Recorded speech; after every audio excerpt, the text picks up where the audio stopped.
साथियों नमस्कार। श्रीकांत, आज से हम लोग शुरू करने वाले हैं जीएस रिवीजन के कुछ प्रमुख चैप्टर और प्रमुख चीज़ें जो आपके एग्ज़ाम के लिए बहुत उपयोगी रहेंगी, चाहे वो पीसीएस का एग्ज़ाम आने वाला हो, चाहे एसआई के लिए, स्पेशली पीसीएस के लिए। और हम लोगों का जो रिवीजन रहेगा और जो चर्चा रहेगी वो कॉन्सेप्ट बेस्ड रहेगी। ऐसा नहीं कि बहुत तेज भागना है, क्योंकि देखिए कुल मिला के पीसीएस अगर आप देने जा रहे हैं तो आपको कॉन्सेप्ट क्लियर होना चाहिए। किसी भी एग्जाम में कॉन्सेप्ट क्लियर होना चाहिए, पर पीसीएस का जिस तरह से पेपर बन रहा है उसमें आपका कॉन्सेप्ट क्लियर बहुत होना चाहिए। तो आज हम लोग योजनाओं पे देखेंगे, योजनाओं से शुरुआत करते हैं। और मेरी पूरी कोशिश रहेगी कि आपके सामने कम से कम रोज एक वीडियो तो मैं डाल ही दूं पीसीएस का। और बाकी इससे किसी भी एग्जाम के लिए आप तैयारी कर सकते हैं। और मेरा जो ये मैंने जो बनाया है, जो लिखा हुआ है, वो आपके पेपर के ही आधार पे है। और अपनी तरफ से जो भी सारी चीजें हैं मैंने कुछ इधर उधर से नहीं बनाई है। तो साथियों शुरू करते हैं, देखते हैं कि प्रमुख योजनाओं में पहले ये देखा जाता है कि योजनाएं हमारे यहाँ भारत में जो योजना बनी स्वतंत्र भारत के बाद, योजना आयोग का गठन कब होता है? योजना आयोग का गठन 15 मार्च 1950 को होता है। ठीक है, योजना आयोग का गठन 15 मार्च 1950 को होता है। लेकिन योजना आयोग की शुरुआत, पहली पंचवर्षीय योजना कब शुरू होती है? 1 अप्रैल 1951 को। ये आपको याद रखना पड़ेगा। योजना आयोग का गठन तो 15 मार्च 1950 को होता है, मगर पहली जो पंचवर्षीय योजना आती है वो 1 अप्रैल 1951 को आती है। पहली जो पंचवर्षीय योजना आती है वो किस मॉडल पे थी? वो पहली जो पंचवर्षीय योजना थी वो हेराल्ड डोमर मॉडल पे थी। हेराल्ड डोमर मॉडल, ठीक है। ये मैंने कुछ पॉइंट लिख दिए हैं, अभी मैं व्याख्या इसकी करूंगा। ठीक है, पहली पंचवर्षीय आज हम लोग रोलिंग प्लान तक पढ़ेंगे, क्योंकि 10 योजना तो एक दिन में संभव नहीं है, बहुत टाइम लग जाएगा। लेकिन मेरी पूरी कोशिश है कि इसका इतिहास भी बताया जाए, योजनाएं सफल नहीं, असफल नहीं, क्या रहा, क्या प्राथमिकता में रहा, ये सब सारी चीजें। तो पहली जो योजना थी वो हेराल्ड डोमर मॉडल पे 1951 से 56 पे थी। हेराल्ड डोमर मॉडल बेसिकली एक अर्थशास्त्री थे, ठीक है, जो बाद में चल के वो नोबेल पुरस्कार अर्थशास्त्र का पाते हैं। उन्हीं अर्थशास्त्री के मॉडल पे जो है ये पहली योजना थी। क्योंकि भारत उस समय स्वतंत्र हुआ था और उस समय सिर्फ और सिर्फ कृषि ही एकमात्र कह सकते हैं अर्थव्यवस्था की रीढ़ थी। और उस समय तो अगर आप देखेंगे 1950 में, तो उस समय तो भारत के पास बहुत ज्यादा संसाधन भी नहीं थे। अगर आप उस इस बात से समझ सकते हैं कि जब पहली जो पंचवर्षीय योजना आई थी, तो इस योजना के लिए, जो 5 वर्षीय योजना के लिए सरकार का जो बजट था वो मोटा मोटा 2068 करोड़ या 2070 करोड़ के इर्द गिर्द में था। अब आप सोचिए कि 2070 करोड़ रुपए में 5 वर्ष की योजना सरकार लेके आई थी। आज देखिए एक साल का जो बजट आता है और जो बजट पेश किया जाता है उसमें हम 50 लाख करोड़ पहुंच गए हैं। तो ये पंचवर्षीय योजना में तो आप समझ सकते हैं कि उसमें भारत की स्थिति क्या थी। तो ये पहली योजना यहाँ पे थी। अब थोड़ा सा इसके इतिहास की तरफ चलते हैं कि आखिर ये योजना की जरूरत क्यों पड़ी, योजना की शुरुआत कहाँ से होती है और योजना लाई क्यों जाती है। ठीक है, क्योंकि अब आपसे प्रश्न जो पूछता है कथन कारण में पूछता है। मान लीजिए कि कथन कारण में प्रश्न पूछ दिया कि पहली योजना जो लाई गई थी वो कृषि पर आधारित ना होकर भारी उद्योग पर थी।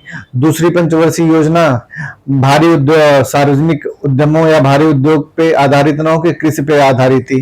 पहला कथन सही है, दूसरा गलत है, तीसरा, तो इस तरह से दोनों कथन गलत है। तो आपको कॉन्सेप्ट क्लियर करना पड़ेगा। भी अभी हम आगे चर्चा करते हैं।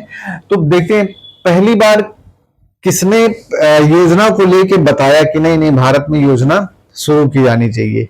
बेसिकली ये भारत की स्वतंत्रता के पहले की बात है।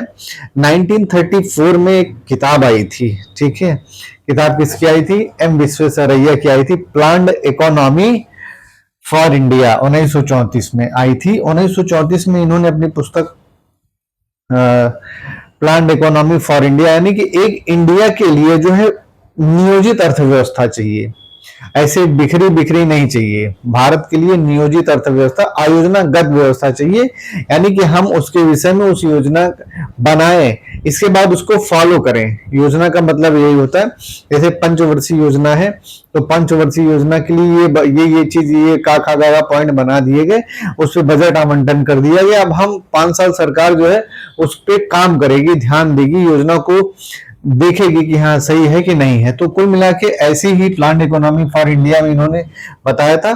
और इनका अपना उस किताब में एक विचार था कि कोई भी योजना होनी चाहिए जो भारत में सरकार की तरफ, उसमें अंग्रेजी राज था, तो 10 वर्षों के लिए होनी चाहिए।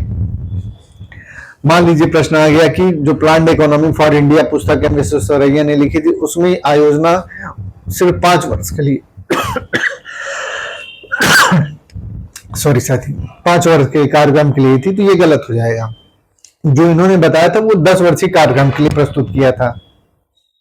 तो इन्होंने एक मोटा मोटा आइडिया दे दिया था अंग्रेजी सरकार को और तमाम सारे अर्थशास्त्रियों को कि भारत में इस समय एक दीर्घकालीन योजना की जरूरत है, जो सभी एरिया में सभी जगह पे धन का आवंटन हो, और जो छोटी छोटी चीजें हैं उसमें जो है सरकार अपना कोशिश करे कि उन चीजों को सुधारा जा सके। ठीक है, एक कुल मिला के मोटा मोटा इन्होंने अपना दे दिया था, प्रस्तुतिकरण कर दिया था। होता क्या है कि इस बात को कांग्रेस ने भी समझा। ठीक है, कांग्रेस उस समय सबसे बड़ी पार्टी थी, इंडियन नेशनल कांग्रेस जानते ही हैं। तो कांग्रेस ने इस बात को समझा और 1938 में नेशनल प्लानिंग कमेटी के नाम से जो है उसने एक बनाया। और उस समय कौन थे अध्यक्ष? 1938 में सुभाष चंद्र बोस थे। ठीक है, तो उन्होंने बनाया और उस योजना और नेशनल प्लानिंग कमेटी जो बनाया था जो है, तो उसमें मेघनाथ साहा का बहुत बड़ा योगदान था। मेघनाथ साहा जी का बहुत बड़ा योगदान था। तो कुल मिला के पहली बार कांग्रेस ने इस बात को समझा और 1929 में सुभाष चंद्र बोस के नेतृत्व में जो है नेशनल प्लानिंग कमेटी का गठन भी करता है कांग्रेस की सरकार। तो कुल मिला के इसकी शुरुआत योजना आने के पहले शुरुआत हो गई थी, ऐसा नहीं है कि शुरुआत नहीं हुई है थी, काम शुरू हो गया। ये इसका ऐतिहासिक पृष्ठभूमि है। ठीक है, 1938 में कांग्रेस ने अपने मंच से नेशनल प्लानिंग कमेटी का गठन कर लिया था। ठीक है, सुभाष चंद्र बोस जो है उसको देख ताक रहे थे। फिर क्या हुआ, बात धीरे धीरे बढ़ते बढ़ते 1944 में आपने पढ़ा होगा बॉम्बे प्लान। बंबई के बहुत ही मशहूर, बंबई के क्या भारत के सबसे मशहूर 8 उद्योगपति थे, जितने रिचेस्ट उद्योगपति थे, जिसमें जे.आर.डी. टाटा, जी.डी. बिरला, रमन लाला, तमाम सारे ऐसे नाम हैं, जिन लोगों ने जो है एक प्लान प्रस्तुत किया और इन्होंने कहा कि सरकार के साथ साथ में हमारी भी भागीदारी होनी चाहिए, निजी क्षेत्रों को भी बढ़ावा देना चाहिए और सरकार को मतलब कि खुल के पैसा खर्चा करना चाहिए और सरकार को प्रोत्साहन करना चाहिए, पुश करना चाहिए जो है एक ऐसी इकोनॉमी के लिए, एक ऐसी व्यवस्था के लिए जो देश के सभी लोगों के पास में पहुंच सके। ऐसा नहीं है कि विकास जो सिर्फ हो सीमित हो और एक ही जगह पे हो। इन्होंने इसको एक प्रकार से ये कहा कि हम भी तैयार हैं, हम सहयोग करने के लिए तैयार हैं, मगर बशर्ते सरकार का साथ हमें चाहिए। ठीक है, बात यहां तक आ गई। 1944 में ये प्रश्न आता है, बॉम्बे प्लान जो है 1944 में दिया गया, अप्लाई नहीं हुआ। अगर आपने एम.एन. राय जी का नाम सुना है, उस समय कम्युनिस्ट चेहरा सबसे बड़ा यही था पूरे भारत में, एम.एन. राय जी। इन्होंने भी तत्काल अध्ययन किया। इसके बाद बॉम्बे प्लान के तुरंत बाद में इन्होंने जन योजना पीपुल प्लान ला दिया 1945 में। कुछ लोगों का ये कहना है कि कम्युनिस्ट थे जो बंबई के 8 उद्योगपतियों द्वारा बॉम्बे प्लान दिया गया था, इसके विरोध में अपना एक इन्होंने दिया था प्लान जो है पीपुल्स प्लान, जन योजना प्लान 1945 में एम.एन. राय ने।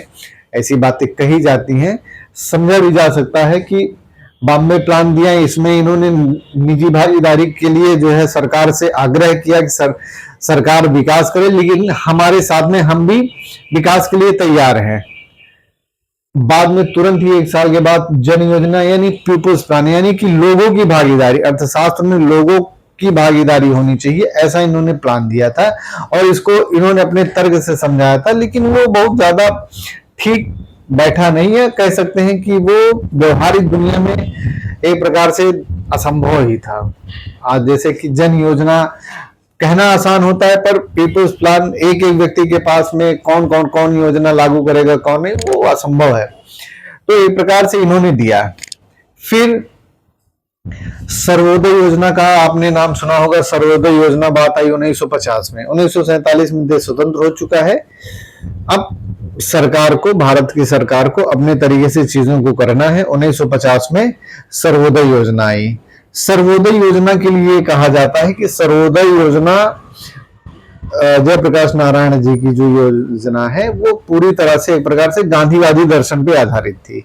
यानी कि जैसा गांधी जी चाहते थे कि भारत में ऐसा ही विकास हो, यानी कि छोटे छोटे लघु एवं कुटीर उद्योग। गांधी जी, आप अगर समझे, गांधी जी का जो विकास मॉडल था, जो इकोनॉमिक मॉडल था, वो बहुत बड़े उद्योग के पक्षधर में नहीं थे। उनका ये कहना था कि छोटे छोटे, जैसे 10 लोग, 5 लोग, 50 लोग, लघु एवं कुटीर उद्योग, छोटे छोटे लोगों के पास छोटी छोटी जगहों पे अगर काम मिलेगा तो देश तरक्की करेगा। बहुत बड़े उद्योग के पक्षधर नहीं थे गांधी जी, जो है लघु एवं कुटीर उद्योग।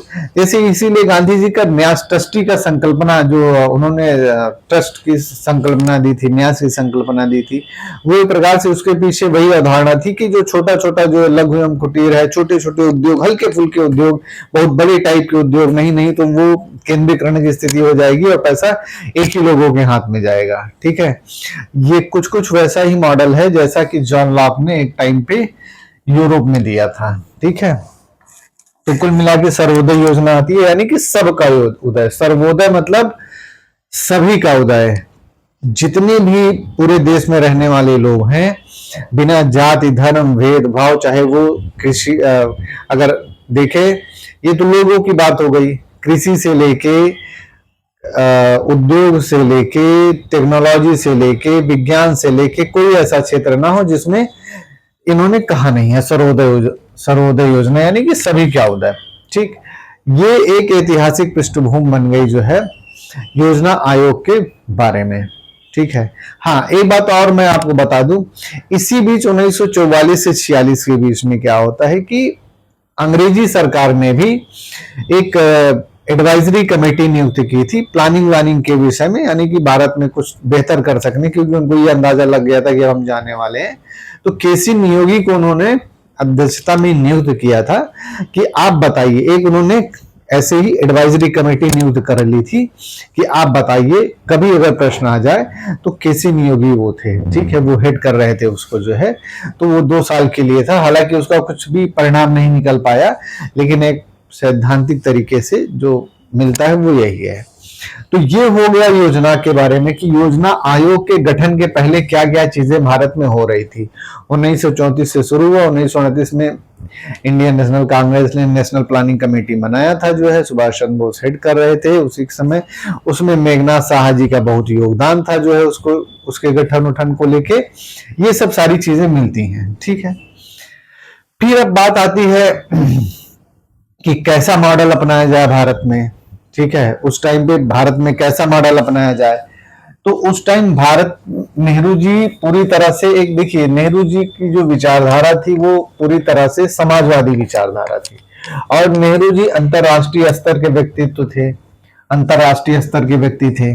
ठीक है, तो वो ऐसा गुटनिरपेक्ष आंदोलन के विषय में उनके मन में बहुत पहले से ही था। अभी हम तुरंत स्वतंत्र हुए हैं और किसी दूसरे तीसरे देश की हम इकोनॉमी को अपना लें। ठीक है, लोकतंत्र आ गया था, लेकिन स्वस्थ लोकतंत्र नहीं आया था। ये बिल्कुल उसी तरीके से है जैसे कि नया बच्चा जन्म ले, इसके बाद उससे आप आशा करिए कि वो बिल्कुल से दौड़ने लगे। तो भारत की भी स्थिति वैसी ही थी। हम एक नए लोकतंत्र के रूप में जन्म लिए हुए थे। ठीक है, इतना आसान नहीं था कि हम तुरंत इकोनॉमी में। तो ये सोचा गया कि कौन सी योजना अपनाई जाए। बहुत सारे उस समय के जो विद्वान थे, बहुत सारे देश, जैसे एक प्रकार से दो ही मॉडल चल रहे थे, या तो आप पूंजीवादी तरीके से सोच सकते थे, या तो समाजवादी, या कह सकते हैं नेहरू जी समाजवादी थे, लेकिन जो एक विचारधारा चल रही थी, जो पूंजीवाद वर्सेस कम्युनिज्म। क्या चल रहा था?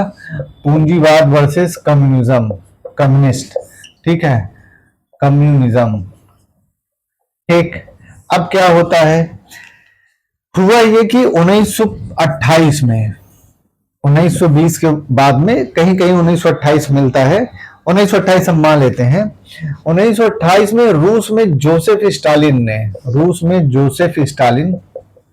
स्टालिन का नाम आप लोगों ने सुना होगा।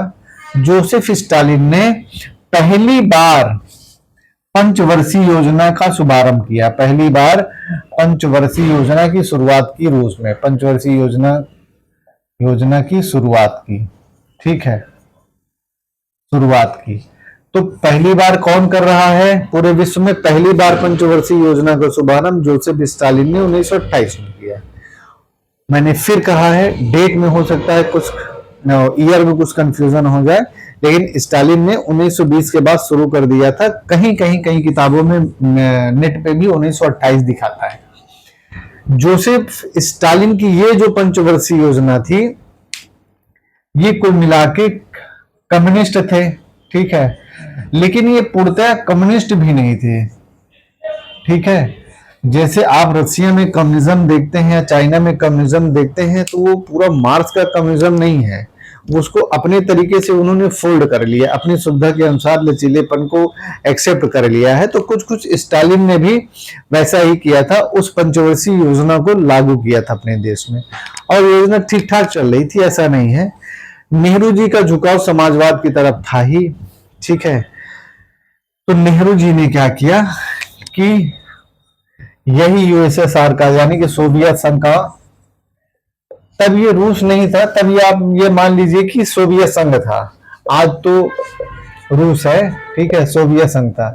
तो सोवियत संघ का मॉडल जो है, यूएसएसआर का मॉडल का इन्होंने गहन परीक्षण कराया, अनेक सारे अर्थशास्त्री विद्वानों ने जो है इसको देखा ताका। इसके बाद भारत में जो उस समय की परिस्थिति थी उसके अनुसार सबसे अच्छा लगा, तो इन्होंने योजना आयोग का जो गठन है और जो कितने वर्ष के लिए रहेगी, तो 5 सालों के लिए, 5 वर्षीय योजना, ठीक है। तो इन दोनों को यूएसएसआर से ले लिया। तो ये मोटा मोटा अब आपको समझ में आ गया होगा कि जो पंचवर्षीय योजना है और जो योजना आयोग का गठन है, वो नेहरू जी की एक अंतरराष्ट्रीय स्तर की सोच थी, भारत की वैसी परिस्थिति थी, उसके लिए हिसाब से उन्होंने इसको भारत में लागू कर लिया। तो यूएसएसआर वाली योजना, पंचवर्षीय योजना, जैसे कि जोसेफ स्टालिन ने शुरू किया था, अपने यहाँ भी लागू कर लिया। अब योजना आयोग का गठन हो गया, अब इसमें सदस्य हैं, अध्यक्ष हैं, तमाम सारी चीजें वो आपको पता ही है। योजना अध्यक्ष कौन होता है? प्रधानमंत्री होता है, ठीक है, एक उपाध्यक्ष होता है। और योजना आयोग के विषय में 2-3 बातें आपको और जान लेनी चाहिए। जैसे ये पूरी तरह से केंद्रीकृत योजना है, केंद्रीकृत योजना है, यानी कि सब कुछ केंद्र ही कर रहा है। एक प्रकार से कह सकते हैं कि ऊपर से नीचे, जैसे नीचे से ऊपर की योजना है। नीति आयोग क्या है? ऊपर से नीचे की योजना है, यानी कि अपवर्ड टू डाउन है, और ये अपवर्ड टू डाउन है, डाउन टू अपवर्ड है, ठीक है। ये बेसिक अंतर है। ये केंद्रीकृत योजना है, नीति आयोग जो है डिसेंट्रलाइज्ड है, यानी कि विकेंद्रीकृत योजना है। योजनाओं का समन्वय, यानी कि जो थिंक टैंक है नीति आयोग का, वो इसके थिंक टैंक से अलग है, ठीक है। अब उस समय की जो परिस्थितियां नहीं हो, ये प्रमुख अंतर है। योजना आयोग एक केंद्रीकृत प्रणाली थी, व्यवस्था थी, ठीक है, जिसमें योजनाएं शुरू कर दी जाती थी, राज्यों के लिए बना दी जाती थी, या राज्यों सरकार अपने लिए बनाती थी। जो जो योजनाएं राज्य चाहते थे उनमें से ले लेते थे, उसको अप्लाई करना पड़ता, तो उसमें वो संशोधन नहीं कर सकते थे। तमाम सारी ऐसी चीजें हैं, मगर नीति आयोग में ऐसा नहीं है। नीति आयोग डिसेंट्रलाइज यानी विकेंद्रीकृत है, उसमें राज्यों की अहम भूमिका है, ठीक है। योजना आयोग योजना बनाता था, ठीक है, नीति निर्धारण था, योजना बना के एक पूरा पहलू था, एक पूरा सिस्टम था, तो योजना बना के लागू करना, तमाम सारी चीज। नीति आयोग एक थिंक टैंक है, वो सिर्फ अपनी एक विचार देगा। थिंक टैंक ये चीज ठीक है, आप इसको कर लीजिए, करना न करना आपका मन है। योजना आयोग ये चीज आपको करना ही है, योजना आयोग का मतलब ये था। ये बेसिक अंतर है, ठीक है। तो प्रधानमंत्री अध्यक्ष होते थे और उपाध्यक्ष होते थे। जो उपाध्यक्ष होता था योजना आयोग का, वो कैबिनेट स्तर का मंत्री होता था, ठीक है, जैसे कैबिनेट स्तर का मंत्री होता है, जैसे आपको पता है मंत्री भी तीन प्रकार के होते हैं, कैबिनेट स्तर के मंत्री होते हैं, एक राज्य मंत्री होते हैं, एक राज्य मंत्री स्वतंत्र प्रभार होते हैं। ठीक है, तो जो सबसे ज्यादा पोर्टफोलियो वाला होता है, जो सबसे पावरफुल होता है, वो कैबिनेट स्तर का मंत्री होता है। उसके नीचे राज्य मंत्री स्वतंत्र प्रभार होता है, और जो राज्य मंत्री होता है, जो स्वतंत्र प्रभार नहीं होता है, उसके हाथ में मान लीजिए कि उसके हाथ में बहुत कुछ शक्ति नहीं रहती है, सीमित शक्ति रहती है। ठीक है, तो जो उपाध्यक्ष होता है योजना आयोग का, वो कैबिनेट स्तर का मंत्री रहेगा, लेकिन कैबिनेट स्तर का मंत्री तो है, पर क्या ये जाके लोकसभा में मतदान कर सकता है क्या, या राज्यसभा में? नहीं, मतदान नहीं कर सकता है। कैबिनेट स्तर का मंत्री एक पदेन उपनाम दे दिया गया, पदेन मतलब कि दे दिया गया, जैसे शोभा बढ़ाने के लिए उसकी सारी सुविधा, जितनी कैबिनेट स्तर को मंत्री को एक सुविधा मिलती है वो सब मिलेगा, पदेन रहेगा।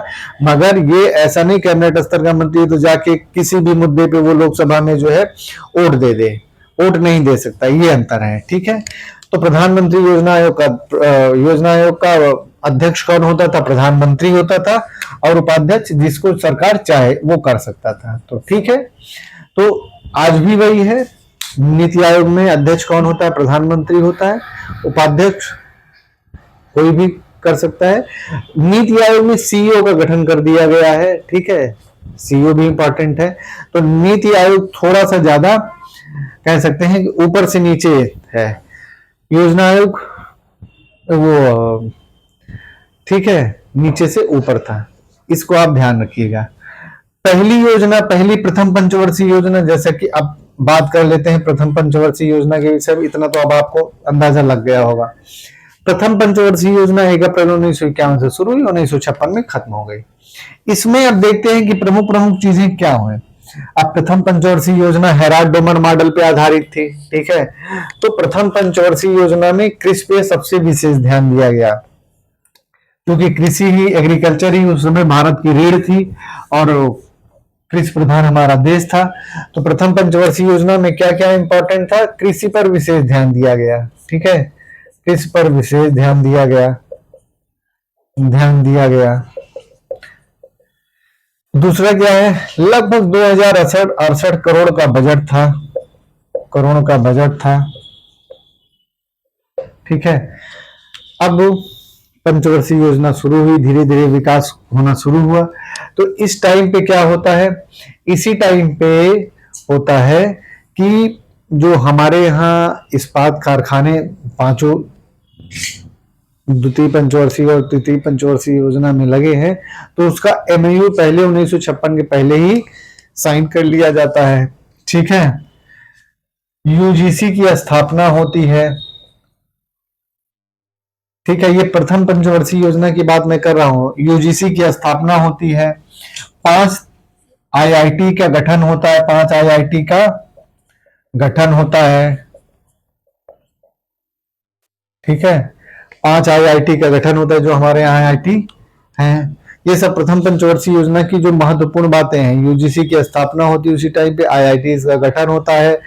जो हमारे यहाँ इस्पात कारखाने हैं उनका एमओयू साइन हो जाता है 1956 में, जब योजना समाप्त होती है उसके पहले ही। स्थापना भले 1956 में होती है द्वितीय पंचवर्षीय योजना में, तीसरे पंचवर्षीय योजना में।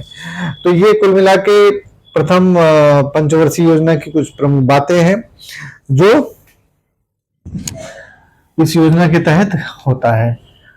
ठीक है, लगभग योजना सफल ही रहती है। ठीक है, असफल नहीं है योजना सफल रहती है सरकार की। अब दूसरी योजना शुरू होती है। दूसरी योजना, हाँ एक बात और, इसी योजना के समय में भाखड़ा नांगल परियोजना है। ठीक है, और दामोदर नदी घाटी परियोजना है। रिहंद घाटी नहीं, वो उड़ीसा में एक कौन सी परियोजना है, ध्यान नहीं आ रहा है, फिर हम बताएंगे। रिहंद नहीं है वो, उड़ीसा में ध्यान। तो कुल मिला के इसी योजना के समय भाखड़ा नांगल परियोजना है, दामोदर नदी घाटी परियोजना है। इन सब की शुरुआत होती है प्रथम पंचवर्षीय योजना में। ठीक है, तो ये मोटा मोटा जो बहुत इंपॉर्टेंट है, जो प्रश्न आता है। ठीक है, अब फिर प्रथम पंचवर्षीय योजना खत्म होती है तो द्वितीय पंचवर्षीय योजना की शुरुआत 1956 में होती है। इस मॉडल की शुरुआत जो है पीसी महालनोबिस, बहुत प्रसिद्ध सांख्यिकीविद थे, भारत के पीसी महालनोबिस मॉडल पर थी। बेसिकली इन्होंने 1953 में ही अपना मॉडल प्रस्तुत कर दिया था पीसी महालनोबिस जी ने। तो इसी मॉडल पे द्वितीय पंचवर्षीय योजना का शुभारंभ होता है। ठीक है, ये मॉडल सार्वजनिक क्षेत्र के सार्वजनिक भारी उद्योगों के लिए जाना जाता है। ये जो योजना है, भारी उद्योगों की स्थापना होती, पहली बात तो क्या क्या होता है, भारी उद्योगों की स्थापना पर बल दिया जाता है, उद्योगों की स्थापना पर बल दिया जाता है, बल दिया जाता है। ठीक है, दुर्गापुर, भिलाई, राउरकेला के इस्पात कारखाने इसी समय लगाए जाते हैं। ठीक है, चाहे यूके हो, यूएसएसआर हो, जर्मनी हो, पश्चिमी जर्मनी हो, जर्मनी पश्चिमी जर्मनी, ठीक है, इन सब देश के सहयोग से लगाया जाता है। वो दूसरी क्लास में लूंगा तो मैं बताऊंगा। ये प्रश्न आता है कि किस योजना में भारी उद्योगों की स्थापना पर बल दिया गया, सार्वजनिक उद्योगों की स्थापना पर बल दिया गया। कृषि मॉडल को छोड़ दिया गया। कृषि मॉडल यानी कि कृषि पर बल पहली योजना में थी, दूसरे में सार्वजनिक उद्योगों पर, भारी उद्योगों पर बल दिया गया है, यानी भारी उद्योगों की स्थापना के लिए सरकार गई। ठीक है, दुर्गापुर, भिलाई, राउरकेला इस्पात कारखाने इसी समय लागू हुए, मैंने बताया, वो स्थापित हुए। ठीक है, कुल मिला के ये योजना बहुत सफल नहीं रही, लेकिन हाँ, सरकार जो चाहती थी लगभग वैसा वैसा कर ले गई। फिर आती है तीसरी योजना की शुरुआत होती है। तीसरी योजना की शुरुआत 1921 में और 1961 में होती है। जो द्वितीय पंचवर्षीय योजना है उसमें दो तीन प्रश्न ही इंपॉर्टेंट है कि ये योजना किस मॉडल पे आधारित थी और भारी उद्योग और दुर्गापुर, राउरकेला और भिलाई, इन सब संयंत्रों की स्थापना किस किस टाइम पे हुई। ठीक है, तृतीय योजना की शुरुआत 1961 से 66 ईस्वी के बीच में होती है।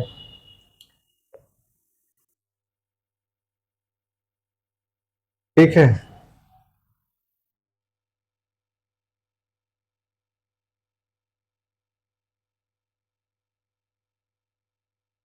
ठीक, 1961 से 66 के समय में आपको याद होगा कि क्या क्या हुआ है। ये योजना पूरी तरह से असफल हुई है। 1962 में भारत चीन युद्ध हुआ था, जिसमें भारत बुरी तरह से हार गया था। ठीक है, दूसरा 1965 में भारत पाकिस्तान का युद्ध हुआ था, भारत जीत गया था।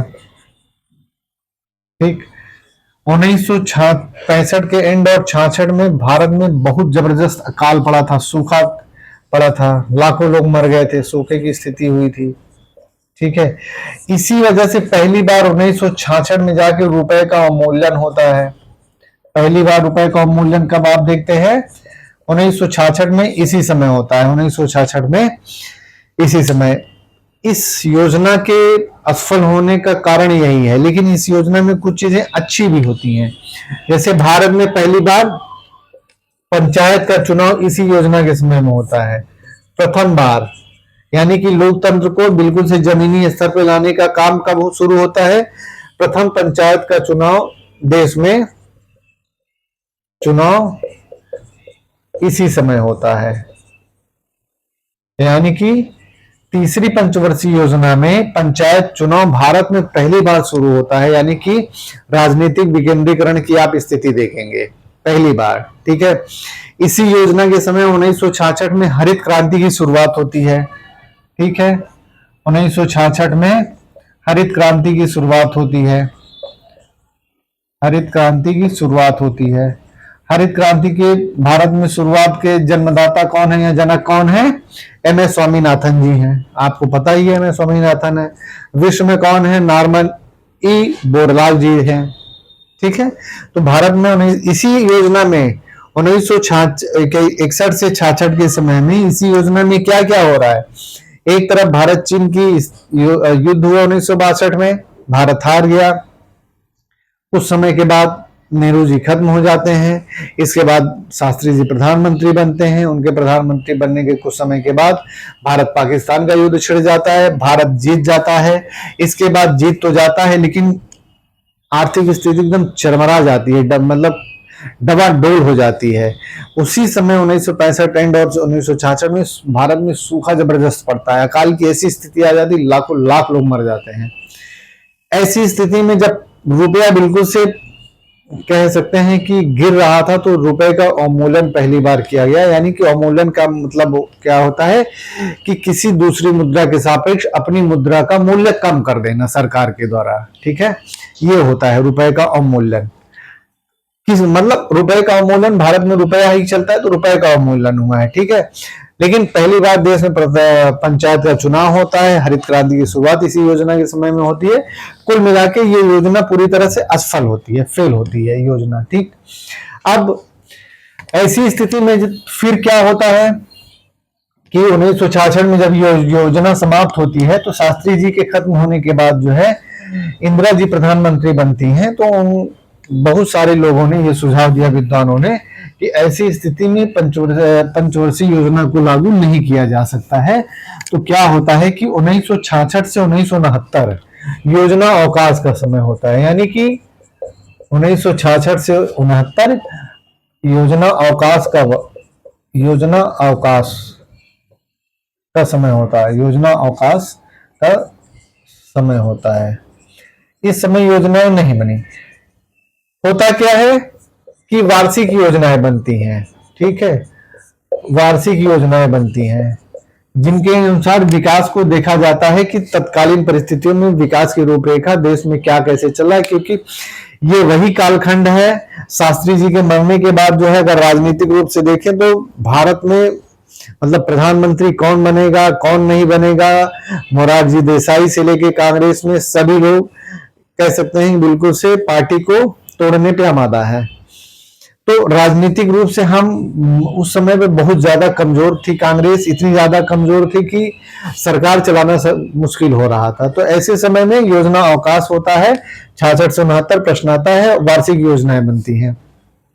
फिर चुनाव होता है, चुनाव में जीत जाती हैं इंदिरा गांधी जी। फिर 1969 चतुर्थ पंचवर्षीय योजना 1969 से 74 आती है, जो डी.आर. गाडगिल मॉडल पर आधारित होती है। डी.आर. गाडगिल फार्मूला एक होता है, जो एक संख्या आधारित फार्मूला होता है। डी.आर. गाडगिल कैसा फार्मूला होता है? डी.आर. गाडगिल संख्या आधारित फार्मूला होता है, संख्या आधारित फार्मूला होता है, जो ये बताता है कि संख्या के आधार पे उन योजनाओं को उस तरफ भेजिए, ठीक है। इनकी अपनी एक दूसरी गणितीय थ्योरी रहती है। तो इस आधार पे चौथी पंचवर्षीय योजना आती है। इसके पहले जो योजनाएं आई हैं वो कह सकते हैं कि जो एरिया बटे होते, मान लीजिए जैसे कृषि है, जो उद्योग है, जो बिजली है, परिवहन है, नागरिक व्यवस्था है, तमाम सारे जैसे जो होते हैं, उसमें एक तरफ पैसा, मान लीजिए कि जैसे परिवहन का क्षेत्र है, विद्युत है, ठीक है, ऐसे ऐसे तो इसको इन्होंने 12% कर दिया, इन्होंने 15% कर दिया। डी.आर. गाडगिल फार्मूला इस तरह से है कि अगर यहाँ पे परिवहन में इतनी जरूरत नहीं है तो इसको पैसा मत दीजिए, इसको सिर्फ 5% दीजिए, ठीक है, इसको 10%, मतलब इस तरह से है। वहां पे अनुमानित एक संख्या पहले की योजनाओं में होता था कि अनुमान लगा के अपने तर्क वितर्क से उस योजना के लिए, उस विभाग के लिए पैसा दे दिया जाता था। यहाँ पे डी.आर. गाडगिल फार्मूला में इसके अलग है, ये संख्या आधारित है, जिसको जितनी जरूरत है उतनी ही दो, ये संख्या के आधार पे चलता था, ठीक है। डी.आर. गाडगिल फार्मूला होता क्या है कि 1969 से 1974 इस समय राजनीतिक शक्ति भी इंदिरा जी की मजबूत रहती है और सब कुछ ठीक रहता है। तो इन्होंने क्या किया कि 1969 में इसी समय में क्या क्या होता है, 1969 में आपने सुना होगा 14 बैंकों का राष्ट्रीयकरण कर दिया जाता है। 14 बैंकों का इस राष्ट्रीयकरण हो गया, राष्ट्रीयकरण कर दिया गया, ठीक है। 1971 बांग्लादेश उत्पन्न कर दिया, बांग्लादेश, ठीक है। इसके बाद एक आई थी डीपीएसपी, सूखा त्वरित निवारण कार्यक्रम 1972 में, वो भी इसी टाइम पे आया हुआ था जो है। तो कुल मिला के ये जो योजना थी, जो चौथी योजना थी, इसी के टाइम पे ऑपरेशन फ्लड की शुरुआत होती है। ऑपरेशन यानी कि श्वेत क्रांति 1972 में, ऑपरेशन फ्लड, ये सब प्रश्न आते हैं कथन कारण में। ऑपरेशन फ्लड की शुरुआत होती है। ऑपरेशन फ्लड की शुरुआत, और इसके जनक कौन है? पीजे कुरियन, वर्गीज कुरियन। भारत में श्वेत क्रांति के जनक कौन माने जाते हैं? वर्गीज कुरियन। श्वेत क्रांति, श्वेत क्रांति का मतलब कि दूध, श्वेत क्रांति के जनक। ठीक है। फिर 1972 में ही आता है क्या? परिवार नियोजन कार्यक्रम। परिवार नियोजन कार्यक्रम, ठीक है। तो ये मैं बता रहा हूं कि चौथी पंचवर्षीय योजना में क्या क्या हो रहा है। चौथी पंचवर्षीय योजना में ऑपरेशन फ्लड यानी कि श्वेत क्रांति की शुरुआत हो जाती है। ऑपरेशन फ्लड की शुरुआत होती है। वर्गीज कुरियन कौन है? उसके जन्मदाता हैं, जनक हैं। जैसे हरित क्रांति की शुरुआत हुई तो उसके जनक कौन है? एम एस स्वामीनाथन है। ठीक है। परिवार नियोजन कार्यक्रम की शुरुआत इसी समय में होती है। 14 बैंकों का राष्ट्रीयकरण इसी समय में होता है। बांग्लादेश को पाकिस्तान से अलग कर दिया, जो है एक नया देश बना दिया इंदिरा जी ने, जो है। तो ये सब प्रमुख प्रमुख जो काम है वो चौथी पंचवर्षीय योजना में होते हैं। ठीक है। समान रूप से अब कृषि के साथ साथ उद्योगों पर भी बल दिया जा रहा है, लेकिन केंद्रीकृत स्थिति है, यानी कि अभी भी निजी लोगों की, निजी उद्यमों की कोई ऐसी भागीदारी नहीं देखी जा रही है। सरकार कुल मिला के जो एक मॉडल है, समाजवादी मॉडल है, उसको लगातार अपनाई हुई है कि जो करेगी सरकार करेगी, सबके लिए करेगी। ठीक है। निजी उद्योगों को बहुत ज्यादा भी बढ़ावा नहीं दिया जा रहा है। तो ये हो गई चौथी योजना। फिर आती है पांचवी योजना।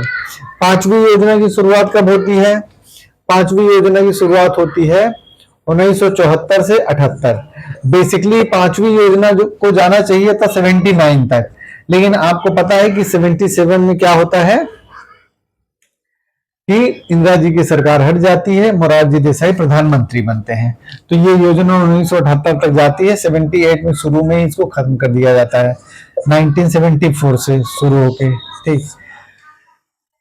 अब इस योजना में पहली बार ये सरकार ही जब ये चुनाव हुआ था तो आई थी गरीबी हटाओ उन्मूलन के आधार पे। एक बहुत प्रसिद्ध नारा चला था 1974 में जब चुनाव हुए थे, गरीबी हटाओ। तो पांचवी योजना का प्रमुख जो केंद्रीय कृत लक्ष्य था वो था गरीबी हटाओ का नारा। गरीबी हटाओ का नारा इन्होंने दिया था। तो गरीबी हटाओ इसी में, इस योजना में प्रमुख रूप से आ गया। और गरीबी उन्मूलन एवं निवारण, गरीबी उन्मूलन तथा आत्मनिर्भरता का यह स्लोगन था। इस योजना का बहुत प्रसिद्ध स्लोगन है गरीबी उन्मूलन तथा आत्मनिर्भरता, जो कई बार आया है कि किस पंचवर्षीय योजना में गरीबी उन्मूलन में पहली बार ध्यान दिया गया था या नारा दिया गया था या स्लोगन था। तो पहली बार गरीबी उन्मूलन तथा आत्मनिर्भरता थी।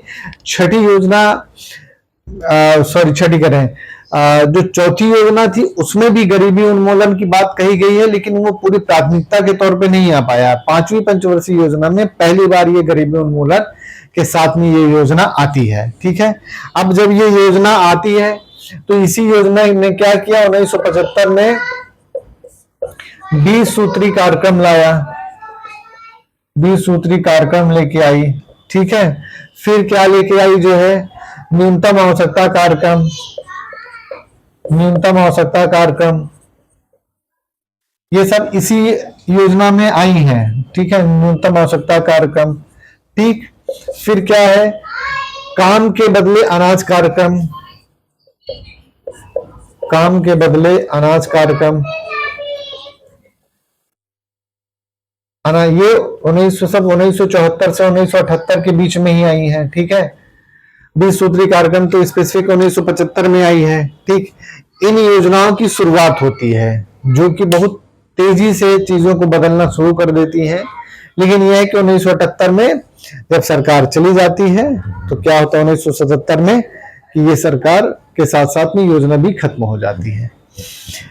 5वीं योजना के बारे में मैंने बताया कि ये चीजें हुई, ठीक है। अब जो इसके बाद फिर जब जनता पार्टी की सरकार आती है तो उन्होंने क्या किया कि उन्होंने एक रोलिंग प्लान लेके आए। रोलिंग प्लान, एक रोलिंग अर्थशास्त्री है, रोलिंग प्लान उन्होंने दिया था। रोलिंग प्लान बेसिकली इस तरह से होता है कि उसमें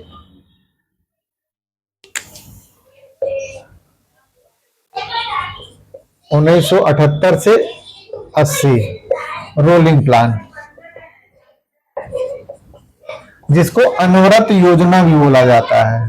प्रश्न आता है, ठीक है, अनवरत योजना यानी कि ये योजना किसी एक पॉइंट पे जाके एक साल में खत्म नहीं होती है। ये योजना चलती रहती, चलने वाली योजना है। समय के साथ में फ्लेक्सिबिलिटी होती है, समय के साथ में इसमें देखा जाता है, वैसे नीतियों का निर्धारण किया जाता है, योजनाओं को क्रियान्वित किया जाता है। जैसे इसके पहले की जो योजनाएं थी उसमें एक टाइम था, फिक्स होता था कि इतने से इतने 5 साल के लिए इतना से इतना, इतना से इतना, ये योजना इतने में, ये विभाग, ये कार्यक्रम, ये भी जो नीतियां हैं इतने टाइम में, लेकिन इसमें कुछ फिक्स नहीं था। ये रोलिंग प्लान बेसिकली होता है तीन तरह से चलता है। पहला, ये 1 वर्ष के लिए कार्यक्रम लेके आता है। दूसरा 3 या 5 वर्ष के लिए, 3, 4, 5 जो भी आप समझे, 3, 4, 5 वर्ष के लिए लेके आता है। जो तीसरी इसकी योजना होती है वो 10, 15, 20 वर्ष के लिए दीर्घकालीन होती है, ठीक है। तो इसमें 3 तरह के व्यवस्था चलती है रोलिंग प्लान में। जो रोलिंग योजना होती है वो इसी तरीके से इन्होंने दिया था, यानी कि पहली 1 वर्ष की जो योजना होती है, पहले साल में हमको इन किन चीजों को करना है, ठीक है, उसको करना ही करना है। तीसरे, चौथे या 5वें साल में उसी योजना को आगे बढ़ाते हुए देखा जाएगा कि योजना से लाभ मिल रहा है, कार्यक्रम से लाभ मिल रहा है कि नहीं मिल रहा है। अगर लाभ मिल रहा है तो ठीक है, अगर आवश्यकता समझी जाएगी तो उसको 10 से 15 से 20 वर्षों के लिए बढ़ा दिया जाएगा। इसमें कुछ ऐसा फिक्स नहीं है कि ये योजना इतने ही साल के लिए। कोई योजना ये लेके आते हैं, मान लीजिए कोई कार्यक्रम लेके आते हैं, कोई व्यवस्था लेके आते हैं, अगर वो 6 महीने में फेल हो जाती तो उसको हटा दिया जाएगा। इसमें यह है कि जो कार्यक्रम लाया जा रहा है उसकी फ्लेक्सिबिलिटी देखी जाएगी, सरकार की तरफ से निरीक्षण किया जाएगा। अगर ये वो लोगों के लिए ठीक है तो ठीक है, नहीं तो उसको हम जाने देंगे, छोड़ देंगे। कुल मिला के रोलिंग प्लान ये है। तो रोलिंग प्लान क्या है? 1978 से 80 के बीच में एक्चुअली बेसिकली ये 5 वर्ष के लिए अगर सरकार चलती तो 5 वर्ष के लिए लागू रहता, लेकिन 1980 में जनता मोरारजी देसाई चले जाते हैं, हट जाते हैं, तो छठी पंचवर्षीय योजना आ जाती है 1980 से 85। तो ये रोलिंग प्लान है जो 1978 से 80 ये जनता पार्टी के द्वारा लाया गया था। ये प्रश्न आता है, ठीक है, जनता पार्टी के द्वारा लाया गया था। और प्रधानमंत्री कौन थे? मोरारजी देसाई, मोरारजी देसाई, ठीक है, मोरारजी देसाई थे, गुजरात के थे। ये गुजरात के पीसीएस अधिकारी थे। बाद में उन्होंने इस्तीफा देके क्या किया था, राजनीतिक दल में आ गए थे, कांग्रेस में आए थे। 1966 में जब शास्त्री जी खत्म हुए तो सबसे बड़े कंटेंडर प्रधानमंत्री के यही थे। इनको प्रधानमंत्री नहीं बनाया गया था, इस बात से ये बहुत गुस्सा हो गए थे, लेकिन वो तो एक राजनीतिक बात है। कुल मिला के ठीक ठाक व्यक्ति थे, अनुभवी व्यक्ति थे और कद्दावर नेता थे, तो इन्होंने ये चीज लेके आया। तो कुल मिला के आज हमारी जो क्लास रहने वाली है 5वें रोलिंग प्लान तक ही रहने वाली है, क्योंकि क्लास बहुत ज्यादा लंबी हो जाएगी। क्लास आपको कैसे लगी आप जरूर कमेंट करके बताइएगा। बाकी जो योजनाएं हैं उनसे जो संबंधित जुड़ी बातें हैं उसको नेक्स्ट लेक्चर में, तो प्लीज आप हमारे साथ जुड़िए। हमारा खुद का यूट्यूब चैनल है एस कान जी एस क्लासेस। आप अपने सुझाव जरूर दीजिए साथियों। नमस्कार।